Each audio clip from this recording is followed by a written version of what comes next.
श्री स्वामी समर्थ। आज आपण या व्हिडिओतून शारदीय नवरात्री यावर्षी कधी आहे, शारदीय नवरात्रीच्या दिवशी आपण घटस्थापना कशी करावी, घटस्थापनेचा शुभ मुहूर्त काय आहे, अखंड दिवा कसा लावावा, कलश स्थापना कशी करावी, पहिल्या दिवशी आपण देवपूजा कशी करावी, म्हणजे घटस्थापनेच्या दिवशी आपण काय काय करावं, परिपूर्ण माहिती तुम्हाला या व्हिडिओतून मिळेल। प्रत्यक्ष व्हिडिओ मी तुम्हाला दाखवणार आहे, त्यासाठी व्हिडिओ शेवटपर्यंत नक्की बघा।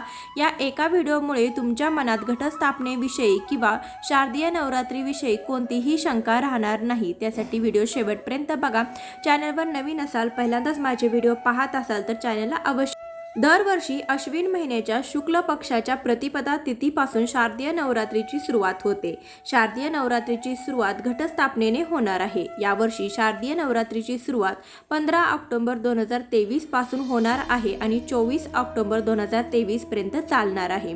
घटस्थापनेचा शुभ मुहूर्त यंदा नवरात्रीत घटस्थापनेचा शुभ मुहूर्त 15 ऑक्टोबर रोजी सकाळी 11:44 पासून ते 12:30 पर्यंत असा आहे। तर यावेळी तुम्ही तुमच्या घरामध्ये घटस्थापना करू शकता। अश्विन शुद्ध प्रतिपदेपासून होणाऱ्या नवरात्र काळात शरद ऋतू असल्याने याला शारदीय नवरात्र असं म्हटलं जातं। नवरात्र हा अत्यंत महत्त्वाचा कुलधर्म असून तो सर्वांकडे कटाक्षाने पाळला गेला पाहिजे। आपण देवघरात रोज पूजा करत असलेल्या कुलदेवतेतील दैवत्व अधिक प्रभावी व्हावे आणि आपल्या घरावर कृपाछत्र असावे व अदृष्ट शक्तीपासून कुळात संरक्षण मिळावे, या हेतूने शास्त्रात नवरात्र सांगितलं जातं। नवरात्राचं दुसरं फळ म्हणजे वंशवृद्धी असं देखील आहे। अनादी काळापासून आपल्याकडे नवरात्रीची परंपरा आहे। रावण युद्धातही रावणाच्या वधासाठी रामाने नवरात्र देवीचं पूजन केलं होतं। नवरात्रामध्ये आपल्याला पहिल्यांदा आपण करतो ती घटस्थापना, मालाबंधन, नंदादीप म्हणजे अखंड दीप लावला जातो आणि कुमारिका पूजन केलं जातं। तर जी नवरात्र आहे, जी घटस्थापना आहे, तर हा शारदीय नवरात्रोत्सव सगळ्यांच्या परंपरेनुसार किंवा कुळाप्रमाणे वेगवेगळ्या पद्धतीने साजरा केला जातो। तर याच्या नवरात्रीच्या पहिल्या दिवशी केली जाते ही घटस्थापना। या दिवशी देव बसले जातात असं म्हटलं जातं, म्हणजे या दिवसानंतर आपण देवाची पूजा 9 दिवस करत नाही, दसऱ्यालाच आपण देव उठवतो। तर त्यासाठी पहिल्या दिवशी आपण देवपूजा कशी करायची हे देखील मी तुम्हाला सांगणार आहे। तर नवरात्रीच्या पहिल्या दिवशी घटस्थापनेच्या दिवशी आपण सकाळी लवकर उठून आंघोळ करून आपली नित्याची कामे आटपून घ्यायची। त्यानंतर सर्वात आधी आपण देवपूजा करून घेणार आहोत। तर या दिवशी देव हे विड्याच्या पानावर बसले जातात, त्यासाठी आपण आपल्याकडे जेवढे देव आहेत तेवढ्या देवांच्या मापात आपण विड्याची पाने आणायची आणि प्रत्येक देवाच्या खाली आपण विड्याचं पान घालणार आहोत। त्यासाठी देवारा स्वच्छ करून घ्यायचा, कारण की 9 दिवस हे देव हलणार नाही, त्यासाठी आपण देवघर हे स्वच्छ आणि सुशोभित करून घ्यायचं। तर सर्वात आधी आपण गणेश पूजन करून घेणार आहोत। त्यासाठी गणपतीला आपण पंचामृताने स्नान घालून घ्यायचं, परत स्वच्छ पाण्याने स्नान घालून घ्यायचं। त्यानंतर एका विड्याच्या पानावर थोड्याशा अक्षदा वाहून त्यावर गणपतीची मूर्ती ठेवायची। गणपतीला हळदी, कुंकू, पुष्प, अक्षदा, दुर्वा वाहून घ्यायच्या। त्यानंतर गणपतीला आपण गुळ खोबऱ्याचा नैवेद्य दाखवून घ्यायचा। यानंतर तुमच्या घरामध्ये जे काही देवींचे फोटो असतील तर त्या फोटोला देखील तुम्ही पंचामृताने स्नान घालून घ्यायचं। तर फोटोला स्नान कसं घालायचं, तर एक फूल घ्यायचं, ते फूल आपण पंचामृतामध्ये थोडंसं बुडवून घ्यायचं आणि हलक्या हाताने फोटोवरती शिंपडायचं। त्यानंतर स्वच्छ पाण्यामध्ये ते फूल बुडवून आपण त्यानंतर स्वच्छ पाणी थोडंसं शिंपडायचं। त्यानंतर फोटो स्वच्छ करून घ्यायचे आणि फोटोलाही हळदी, कुंकू, पुष्प वाहून घ्यायचं। तुमच्या घरामध्ये जे काही फोटो असतील ते देखील तुम्ही विड्याच्या पानावरती ठेवायचे आहेत। यानंतर तुमच्या घरातील जे कुलदैवत आहेत, कुलदैवताच्या मूर्ती किंवा तुमच्या घरामध्ये कुलदेवीचे जे टाक आहेत ते देखील आपण सगळे देव एका तामणामध्ये घेऊन स्वच्छ करून घ्यायचे, त्यांना पंचामृताने स्वच्छ स्नान घालून घ्यायचं। यानंतर आपण 9 दिवस स्नान घालणार नाहीत, त्यासाठी घटस्थापनेच्या शुभ दिवशी आपल्याला पंचामृताने स्नान घालून घ्यायचं आहे। तर तुमच्याकडे जशी प्रथा आहे त्यानुसार तुम्ही करू शकता, पण शक्यतो सगळ्यांकडे असंच केलं जातं। या दिवशी विड्याच्या पानावरती सगळे देव बसले जातात। त्यासाठी आपण सगळ्या देवांना पंचामृताने स्नान घालून देणार आहोत। तर या काळामध्ये नवरात्रीमध्ये अखंड दिवाही लावला जातो। तर पहिल्या दिवशी आपल्याला अखंड दिवा सुद्धा लावायचा आहे, कारण दिवा हा प्रकाश पसरवतो आणि प्रकाश हा ज्ञान पसरवतो। देवांकडून आपल्याला संपूर्ण ज्ञान मिळावं म्हणून आपण देवाजवळ दिवे लावतो। कोणती पूजा असो किंवा कोणतेही समारंभांचे लोकार्पण असो, सर्व शुभ कार्याच्या सुरुवातीस आपण दीप प्रज्वलन करतो। ज्या प्रकारे दिव्याची वात नेहमी उंचावते, त्याचप्रमाणे माणूस देखील उंचावत राहो, हेच दीप प्रज्वलनाचा मुख्य अर्थ आहे। म्हणून सर्वांचे कल्याण होवो अशी इच्छा बाळगणाऱ्या माणसाने दिवा लावताना दीप मंत्र अवश्य म्हणावा। हिंदू धर्मात कोणतेही शुभ काम करताना दिवा लावतात। सकाळ आणि संध्याकाळ पूजा करताना देखील दिवा लावतात।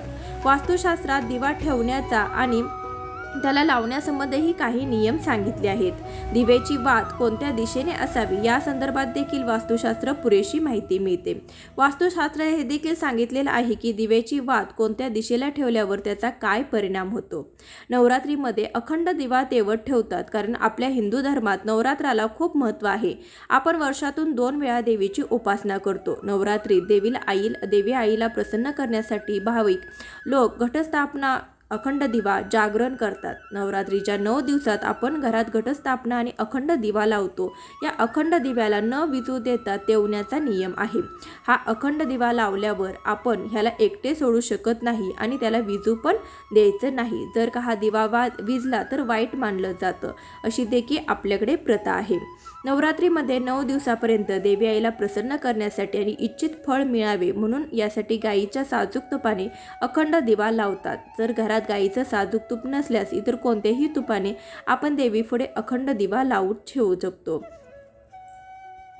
सगळ्या देवांना स्नान घालून झाल्यानंतर आपण एका विड्याच्या पानावरती देव ठेवायचे आहे। त्यांना हळदी, कुंकू, अष्टगंध व्हायचा आहे, अक्षता व्हायच्या आहेत। त्यानंतर आपल्याकडे जे फुलं आहे ती फुलं घालून आपण देवाची पूजा करून घेणार आहोत। त्यानंतर एका तामणामध्ये आपण कलश स्थापना देखील करणार आहोत। कलश स्थापना करण्यासाठी एका तामणामध्ये आपण तांदूळ घातलेले आहेत। नंतर त्या तांदळावरती आपण अष्टदल कमल काढायचं आहे, कारण की नवरात्र आहे। तर नवरात्रासाठी आपण अष्टदल कमलावरतीच कलश स्थापना करणार आहोत। त्यानंतर त्यावरती आपण पाण्याने भरलेला आपला जो कलश आहे तो कलश ठेवायचा। कलशावरती आपण ओल्या कुंकवाने स्वस्तिक काढून घ्यायचं आहे। त्यानंतर आपण 5 बोटे हळदी कुंकवाचे देखील उठवणार आहोत। स्वस्तिकला आपण हळदी, कुंकू, अक्षता वाहून घ्यायच्या। कलशामध्ये आपण हळदी, कुंकू, अक्षता, दुर्वा, 1 रुपयाचं नाणं आणि 1 सुपारी वाहून घ्यायची। त्यानंतर त्यावरती तुम्ही 5 आंब्याची पाने किंवा 5 विड्याची पाने घालू शकता। 5 आंब्याची पाने किंवा 5 विड्याची पाने घालायची। त्यावरती आपण कलश ठेवून त्यावरती आपण नारळ ठेवून आपण कलश स्थापना करणार आहोत। त्यानंतर नारळाला देखील हळदी, कुंकू, अक्षता, पुष्प वाहून घ्यायचं। अशा प्रकारे आपण देवघरामध्ये कलश स्थापना करायची आहे। तुमच्या घरामध्ये जर कलश असेल तर या दिवशी तुम्ही त्यातलं पाणी किंवा तुम्ही त्याला स्वच्छ करून पुन्हा एकदा मांडू शकता, परंतु पहिल्या दिवशी आपल्याला अशीच पूजा करायची आहे। त्यानंतर कलश स्थापना देखील करायची। तर इथे आपले देवघरातील कलश स्थापना आणि देवघरातली देवांची पूजा झालेली आहे। तर यानंतर आपण घटस्थापना करणार आहोत। घटस्थापना करण्यासाठी पाट किंवा चौरंग मांडायचा। त्या अगोदर त्याआधी तिथे स्वस्तिक रांगोळीने काढून घ्यायचं, त्यावरती हळदी कुंकू व्हायचं, त्यावरती पाट किंवा चौरंग मांडायचा आणि त्यावरती आपण कलश स्थापना करणार आहोत। कलश स्थापना करण्यासाठी चौरंगावरती लाल वस्त्र अंतरायचं। देवीला लाल वस्त्र खूप प्रिय आहे, त्यासाठी लाल वस्त्र अंतरा। घटस्थापना करण्यासाठी इथे मी एक टोपली घेतलेली आहे। तुम्ही पत्रावळी देखील करू शकता किंवा तामणात देखील करू शकता। तर घट छान उगवण्यासाठी आपण खाली एक ताट ठेवलेलं आहे। त्यावरती आपण एखादा डबा किंवा एखादं मोठं भांडं ठेवून त्यावरती आपण घटस्थापना करणार आहोत ती टोपली ठेवलेली आहे। त्यावरती आपण एक पत्रावळी ठेवलेली आहे। त्या पत्रावळीचा आपण वरचा प्लास्टिकचा कवर काढून घ्यायचा, म्हणजे धान्य व्यवस्थित उगवतं। जे पाणी आहे, एक्स्ट्राचं पाणी होतं ते खाली झिरपून जातं, त्यासाठी प्लास्टिकचा कवर काढायला विसरू नका। यामुळे तुमचा घट हा खूप छान उगवेल। तर त्यानंतर बघा आपण त्यावरती माती पसरवून घेतलेली आहे आणि त्यावरती आपण घट ठेवलेला आहे। तर असा घट मिळतो नवरात्रीमध्ये, तो घट आणायचा, स्वच्छ करून घ्यायचा। त्यानंतर त्याला आपण लाल धागा त्याच्या गळ्याला बांधून घ्यायचा आहे। त्यानंतर घटावरती आपण 5 पोटे हळदी कुंकवाची उठवायची आहेत। तर घटस्थापना करण्यासाठी तुम्ही अशा रीतीने घटस्थापना केली तर आपला घट हा खूप छान उगवेल, कारण की जास्तीचं पाणी झालं तर ते टोपली खालीमधून झिरपून आपल्या ताटामध्ये पडेल आणि कापडही खराब होणार नाही, जागाही खराब होणार नाही, सगळं पाणी ताटामध्ये पडून राहील. त्यामुळे धान्यही छान उगवतं, घट कुजत नाही. त्यानंतर बघा घटामध्ये आपण हळदी, कुंकू, अक्षदा, दुर्वा वाहून घ्यायचेत. त्यानंतर एखादं फूल घालू शकता. तर त्यावरती आता आपण 5 आंब्याची किंवा विड्याची पाने ठेवायची. त्यावरती आपण नारळ ठेवायचा. नारळाला तुम्ही मुखवटा असेल तर मुखवटा ठेवीचा लावून घेऊ शकता किंवा तसाच नारळ ठेवला तरीही चालेल. देवीला हळदी, कुंकू, अक्षता, पुष्प वाहून घ्यायचं. आता आपण त्यावरती धान्य पेरणार आहोत. तर व्हिडिओ दाखवल्याप्रमाणे धान्य पेरून घ्यायचं. त्यानंतर आपण धान्यावरती हलक्या हाताने माती घालायची आहे. तर पहिल्यांदा धान्य पेरू नका. अशा पद्धतीने घट ठेवल्यानंतर धान्य पेरा. त्यानंतर वरून थोडीशी आपण माती पसरवायची आहे. अशा प्रकारे तुम्ही जर घट लावला तर नक्कीच तुमचा घट खूप छान उगवेल. धान्यामध्ये तुम्ही 9 धान्य किंवा 7 धान्य वापरली तरीही चालेल. तर यावेळेस बाजारामध्ये हे धान्य मिळतं किंवा तुम्ही घरामध्ये बनवू शकता. त्यामध्ये गहू, बाजरी, चणे, ज्वारी, त्यानंतर मका, त्यानंतर सातू असे तुम्ही घरात अवेलेबल आहे ते धान्य किंवा त्या सुगीला जे धान्य तयार होतं तर ते जे धान्य पिकतं ते धान्य आपण एकत्रित करून ते धान्य घटामध्ये घालून हा नवरात्र उत्सव साजरा केला जातो. तर शेतकऱ्याला मिळालेल्या धान्यापासून देवीची, देवतेंची, कुलदेवतेची कृपा आपल्यावर अशीच अखंड राहू असं देखील त्यामागचं शास्त्र आहे. म्हणून देखील घटस्थापना केली जाते. तर बघा रोज आपण व्हिडिओमध्ये दाखवले अशाच प्रकारे हलक्या हाताने आपण थोडं पाणी यावरती शिंपाडून घ्यायचे. तर अशाच पद्धतीने तुम्ही रोज पाणी शिंपाडू शकता. व्हिडिओ दाखवला आहे त्याप्रमाणे. त्यानंतर आपण पंचामृताचा नैवेद्य दाखवून घ्यायचा. तर अशा पद्धतीने मी घटस्थापना केलेली आहे.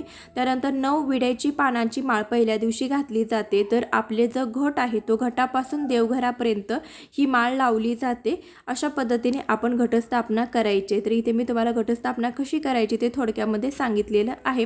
त्यानंतर आपल्याला अखंड दिवा लावायचा आहे. त्यासाठी पाट घ्यायचा, स्वस्ती काढायचं रांगोळीवरनं. त्यानंतर त्यावरती पाट ठेवायचा. पाटावरती तांदळाने अष्टदल कमल काढून घ्यायचे. त्यावरती हळदी कुंकू व्हायचे आणि त्यावरती आपण अखंड दिवा लावणार आहोत. अखंड दिवा लावत असताना तो मोठ्या आकाराचा असावा किंवा मातीचा असावा. त्यामध्ये पुरेसं तेल बसावं असा दिवा आपण घ्यायचा आहे.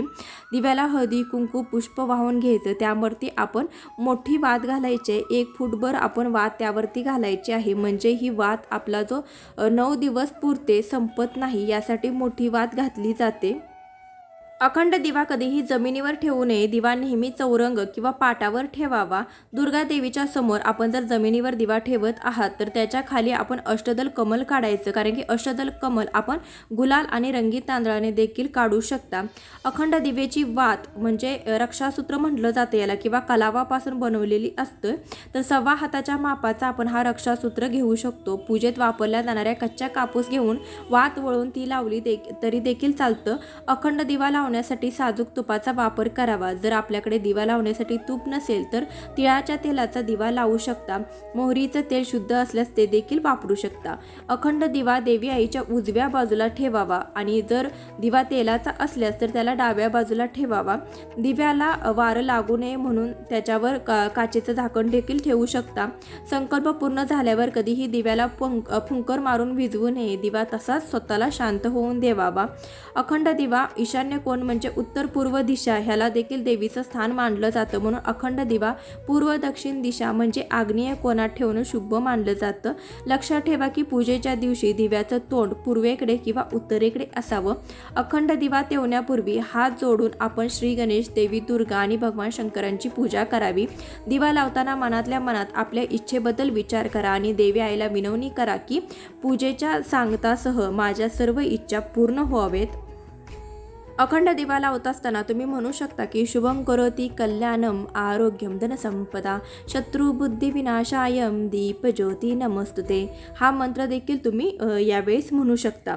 अखंड दिव्या लावण्याचं खूप शुभ परिणाम होतात. नवरात्रात अखंड दिव्याची वात पूर्व दिशेला ठेवल्यानं आयुष्य वाढतं. दिव्याची वात पश्चिम दिशेला ठेवल्यानं दुःख वाढतं. दिव्याची वात उत्तर दिशेला ठेवल्याने धनलाभ होतो. दिव्याची वात दक्षिण दिशेला केल्याने तोटा होतो. तर हा तोटा माणसाचा किंवा धनाच्या रूपात देखील संभवतो. दुसऱ्या दिवशी बघा आपल्या धान्याला कोंब आलेले आहे, तर इतके छान आपलं धान्य उगवतं. त्यासाठी तुम्ही अशा पद्धतीने नवरात्रीमध्ये तुम्ही धान्य लावू शकता, त्यामुळे तुमचा घट हा खूप छान उगवेल. नवरात्रीच्या पहिल्या दिवशी शैलपुत्री मातेची पूजा केली जाते. नवरात्रीच्या दुसऱ्या दिवशी ब्रह्मचारिणी मातेची पूजा केली जाते. तिसऱ्या दिवशी चंद्रघटा मातेची पूजा केली जाते. नवरात्रीच्या चौथ्या दिवशी कुष्मांडा मातेची पूजा केली जाते. पाचव्या दिवशी स्कंद मातेची पूजा केली जाते. सहाव्या दिवशी कात्यायनी मातेची पूजा केली जाते. सातव्या दिवशी कालरात्री मातेची पूजा केली जाते. आठव्या दिवशी महागौरीची पूजा केली जाते. नवव्या दिवशी सिद्धिदात्री मातेची पूजा केली जाते. तुमचा अखंड दिवा लावल्यानंतर त्याला जर काजळी आली असेल तर तुम्ही एखाद्या कात्रीच्या किंवा चिमट्याच्या मदतीने हळूवारपणे अशा पद्धतीने काजळी काढू शकता. काजळी काढत असताना वात थोडीशी पुढे घ्यायची, म्हणजे दिवा हा मोठ्या प्रमाणात प्रज्वलित होतो आणि दिवा विझत नाही, त्यासाठी वात पुढे घ्यायची. मोठा जाळ झाल्यानंतर आपण कात्रीने हळूवारपणे ही काजळी काढायची, म्हणजे दिवाही विझणार नाही आणि आपला अखंड दिवा राहील. त्यानंतर वरचेवर आपण त्यातलं तेल संपत आले का पाहायचं आहे, त्यामध्ये तेल घालायचं आहे. तर अशा पद्धतीने तुम्ही अखंड दिव्याची काळजी घेऊ शकता. घरामध्ये पहिल्या दिवशी अशी पूजा करा आणि घटस्थापना अशाच रीतीने तुम्ही करू शकता, त्यामुळे तुमचा घट हा खूप चांगला उगवेल. पौराणिक कथेनुसार शारदीय नवरात्रीनंतरच भगवान रामाने रावणावर विजय मिळवला आणि रावणाचा वध केला, म्हणून दसऱ्याच्या दिवशी रावणाचं दहन केलं जातं. तसेच अश्विन महिन्यातील दुर्गा देवीने महिषासूर नावाच्या राक्षसावर हल्ला करून त्याचे 9 दिवस युद्ध केले. त्यानंतर 10व्या दिवशीच राक्षसाचा वध केला, म्हणून 9 दिवस दुर्गा देवीच्या विविध शक्तींची पूजा केली जाते. अशा रीतीने घटस्थापना केल्यानंतर तुम्ही रोज वेगवेगळ्या फुलांची माळ याला घालायची आहे. तर कोणत्या फुलांची माळ घालावी हे देखील मी पुढच्या व्हिडिओमध्ये तुम्हाला नक्कीच सांगेन. रोज कोणता नैवेद्य दाखवायचा, 9 दिवस कोणती फुलांची माळ घालावी, यानंतरच्या व्हिडिओमध्ये ही देखील माहिती मी तुम्हाला देईन.